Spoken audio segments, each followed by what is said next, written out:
उसको हम वैदिक संस्कृति कहते हैं और वर्तमान समय में भारतीय संस्कृति के नाम से जानते हैं। उसमें 4 आश्रम हैं और 4 वर्ण हैं। 4 आश्रम ब्रह्मचर्य आश्रम, गृहस्थ आश्रम, वानप्रस्थ आश्रम, संन्यास आश्रम और इसी प्रकार से 4 वर्ण हैं, ब्राह्मण, क्षत्रिय, वैश्य और शूद्र। ये जो चारों आश्रम हैं और चारों वर्ण हैं, इनका यदि आधार देखेंगे साहित्य में, वेद में या परवर्ती साहित्य में, तो इन सभी के मूल में संस्कार ही है। यदि व्यक्ति संस्कारित ना हो तो उसके वर्ण का चयन करना मुश्किल है, क्योंकि संस्कार व्यक्ति के कर्मों से जुड़ा हुआ है, उसके जीवन से जुड़ा हुआ है, उसके आचरण से जुड़ा हुआ है। यदि व्यक्ति का आचरण सही है तो उसको समाज अपना आदर्श मानता है। आज हम राम को अपना आदर्श मानते हैं, श्री कृष्ण को अपना आदर्श मानते हैं। इसका कारण यही है कि उनका जो जीवन था, उनका जो आचरण था, उनका जो व्रत था, संकल्प था, वो जैसा उन्होंने जाना उसी प्रकार से वो जिए। उसमें मन, वचन और कर्म से कोई भेद उन्होंने कहीं पर किया ही नहीं। रामो द्विर्नाभि भाषते, रामायण की एक बहुत प्रसिद्ध पंक्ति है कि राम किसी भी बात को 2 बार नहीं कहते। 2 बार नहीं कहने का मतलब है कि राजा भी थे वो, पहले वो 14 वर्ष का वनवास काटे, उसके बाद जब वो राजा बने तो अपने राजा के कर्तव्यों का निर्वहन करते हुए किसी भी बात को 2 बार रिपीट नहीं करते थे, दोहराते नहीं थे। उनका मन इतना पवित्र था, वाणी में इतनी उत्कृष्टता थी कि अपनी बात को दोबारा नहीं कहते। एक बार कह दिया मतलब कह दिया। तो उसी चीज का आरंभ कहाँ से होता है? तो उस आरंभ जब जीवन का बाल्यकाल होता है तो उसमें जात कर्म संस्कार, नामकरण संस्कार, निष्क्रमण संस्कार, अन्नप्राशन, उसके बाद मुंडन और कर्णभेद, ये 5-6 संस्कार है जो जन्म के बाद होने के बाद बच्चे को जो सिखाने की जो प्रक्रिया आरंभ होती है वो है ब्रह्मचर्य, जिसका आरंभ उपनयन संस्कार से होता है। उपनयन संस्कार के आरंभ में ही यजुर्वेद का एक मंत्र है, उसका विनियोग करते हुए वहां पर उस ब्रह्मचारी को संकल्पित करवाते हैं, संकल्प दिलवाते हैं, व्रत दिलवाते हैं कि जीवन में हमें क्या करना है, कैसे करना है, क्या करना है, क्या नहीं करना है। वो मंत्र है ओम अग्ने व्रतपते व्रतम चरिष्यामि तच्छकेयं तन्मे राध्यताम् इदम अहममृता सत्यमुपैमि। अग्ने व्रतपते, यहाँ पर व्रतपति जो शब्द है वो ईश्वर के लिए आया है। अग्ने व्रतपते, ज्ञान स्वरूप, प्रकाश स्वरूप परमेश्वर आप व्रतपति हैं, व्रतों के स्वामी हैं। अब यहाँ पे परमात्मा को व्रतों का स्वामी कैसे कहा गया है? तो यदि इस पर विचार करते हैं तो आप लोग सत्याग्रह प्रकाश के स्वाध्याय के क्रम में जब ईश्वर के विषय में, उनके स्वरूप के विषय में पढ़ते हैं, सुने होंगे, तो वहां पर ईश्वर अपने नियमों में बद्ध है, वो अपने नियमों का उल्लंघन नहीं करता। यदि वो उल्लंघन कर दे तो उनका व्रत पति को नहीं कहलाएंगे। उनका व्रत क्या है, उनका नियम क्या है?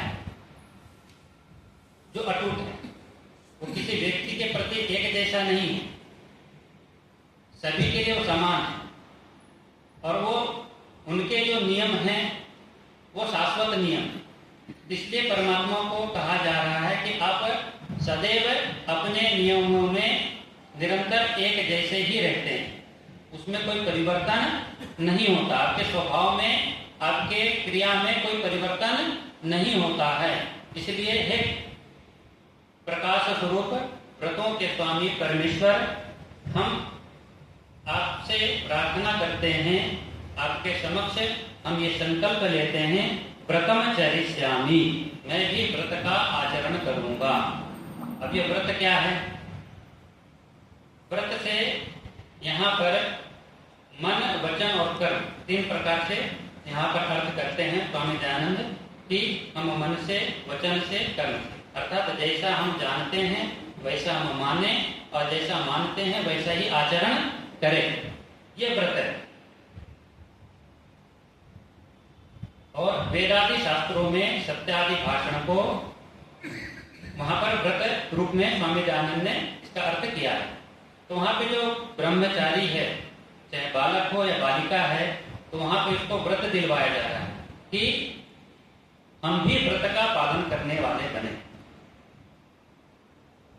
और इसके साथ साथ कहा जा रहा है अहम अनृता सत्यम उपैमि। ऋत होता है सत्य नियम को कहते हैं। आप संध्या के मंत्रों को जब पाठ करते हैं तो वहां एक मंत्र आता है ऋतंच सत्यम चाभिथा तपसोध्य जायत। वहां पे ऋत और सत्य 2 शब्द हैं। सत्य और ऋत में थोड़ा अंतर है, तो कई जगह पे पर्यायवाची के रूप में प्रयोग कर लेते हैं, पर दोनों शब्दों का वास्तविक अर्थ थोड़ा अलग अलग है। ऋत जो है ईश्वर से जुड़ा शाश्वत नियम है, उसको ऋत कहा जाता है। और सत्य जो है ये भी उसी रूप में है, पर वो थोड़ा क्या है कि वो व्यवहारिक दृष्टि से, और ऋत जो है वो सैद्धांतिक रूप में कह सकते हैं अटूट नियम, और सत्य को हम कह सकते हैं व्यवहारिक रूप में अटूट नियम, इस रूप में समझ सकते हैं। तो वहां पे जो ऋत से अनृत मतलब जो झूठा नहीं है, सदैव बना रहता है, तो हम अनृत से जो मतलब ईश्वरीय नियम से जो विपरीत नियम है वो उसको अनृत कहा गया। उस अनृत से हम कहा सत्यम उपैमि, सत्य की ओर जाए, क्योंकि हमें यहाँ पर व्यवहारिक चीज दिखा रहे हैं। सैद्धांतिक रूप किस पक्ष में यहाँ नहीं बताया जा रहा, बल्कि क्या व्यवहारिक पक्ष बताया जा रहा है वहां पर। इसलिए कह रहे कि हम सत्य को प्राप्त करें, सत्यम उपैमि। और वहां पे कहा जा रहा है साथ में कि उस जो व्रत को हमने पूरा करने के लिए संकल्प लिया है वो केवल बीच में ना छोड़े।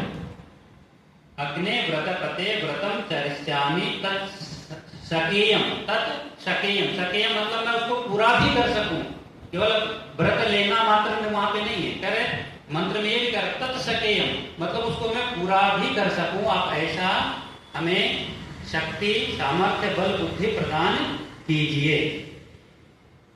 तो यहाँ पर व्रत की जो चर्चा है ये बहुत महत्वपूर्ण है उपनयन संस्कार में। और हर व्यक्ति चाहे वो विद्यार्थी हो, गृहस्थ में हो, संन्यास में हो, वानप्रस्थ में हो, व्यापार में हो, कहीं पे भी हो, चाहे शिक्षण कार्य कर रहा हो, कोई ना कोई वो एक व्रत या संकल्प लेता है। और जिस दिन वो अपने व्रत को तोड़ता है उसके मन में वो भाव आता है कि नहीं, हमने जो संकल्प लिया था उसको हमने आज तोड़ा है। हमने ये चीज कहा था कि हम ऐसा नहीं करेंगे कभी, और अगर गलती से वो चीज हो जाती है तो मन में वो विचार स्वतः आने आरंभ हो जाते हैं कि हमने आज यहाँ पर अपने नियम या संकल्प को हमने तोड़ा है। तो ये जो विचार है जिस समय आता है, यदि उस समय हम ध्यान दे दें तो हमारा प्रायश्चित होता है, फिर उस अपराध से फिर आगे करने से बचते हैं। इसी से जुड़ी हुई एक चीज और मैं बताना चाहता हूं जो कि व्यवहारिक है। जब हम अथर्ववेद का अध्ययन करते हैं तो वहां पर एक सूक्त है जिसमें कि पारिवारिक परिवेश को बताया गया है, और उसमें एक मंत्र आता है अनुव्रतः पितुः पुत्रो माता भवतु सम्मनः जाया तत्ते मधुमतिम वाचम वदतु शांतिवान। शांतिवान शब्द है वहां पे। तो अनुव्रतः पितुः पुत्र, अनुव्रत, यहाँ पे भी अनुव्रत शब्द आया। जो व्रत का आपने संकल्प लिया था अपने संस्कार में, उस जब आप गृहस्थ आश्रम में जा रहे हैं, अनुव्रतः पितुः, किसके व्रत का आपको अनुसरण करना, अनु मतलब अनुसरण करना, तो कह रहे पितुः, पिता के व्रतों को आपको अनुसरण करना है। अर्थात पारिवारिक जीवन में जो उत्तरदायित्व होता है एक पिता का, अब तुम विवाह करके गृहस्थ जीवन में जा रहे हो, तो अब उस पिता के कार्यों को भी तुम उसी प्रकार से जैसे पिता ने पूरा किया है, उन व्रतों को, संकल्पों को धारण कर इसे जिस प्रकार से इस परिवार को आगे बढ़ाया है, उसी प्रकार से बढ़ाने की जिम्मेदारी पुत्र को है, पुत्री को है। इसलिए वहां पे शब्द है, वहां पे पितुः अनुव्रतः पुत्रः, पिता के अनुव्रत, पिता के व्रतों को, संकल्पों को, जो पारिवारिक नियम है, वहां पे व्रत से पारिवारिक नियम से मुख्य अर्थ लिया जा रहा है कि पारिवारिक जो नियम है पिता ने जिस प्रकार से निभाया उसको हम निभाएं। तो ये व्रत जो शब्द है, व्रत शब्द के विषय में चर्चा कर रहा था। तो व्रत अपने आप में बहुत ही महत्वपूर्ण है। हमें जो भी जीवन में व्रत लिए हैं, उन व्रतों को पूरा करने के लिए हमें सदैव तत्पर रहना चाहिए। यहाँ पर उपनयन संस्कार में बच्चे के मन में ये सबसे प्रथम ये चीज डाल दी जाती है, जिससे कि उसके मन में विशृंखलता, स्वच्छंदता ना आए, वो एक नियम में बंध जाए। नहीं तो क्या होता है कि आजकल देखते हैं नियम है कि भाई सुबह सूर्योदय से पहले उठ जाना चाहिए, परंतु आजकल सामान्य जो हमारा सामाजिक परिवेश है, अरे आज संडे मनाया जाएगा, आराम से 10 बजे सो के उठा जाएगा। तो जो हमने व्रत लिया था कि सूर्योदय से पूर्व उठेंगे, वो व्रत क्या हो गया, टूट रहा है। क्यों?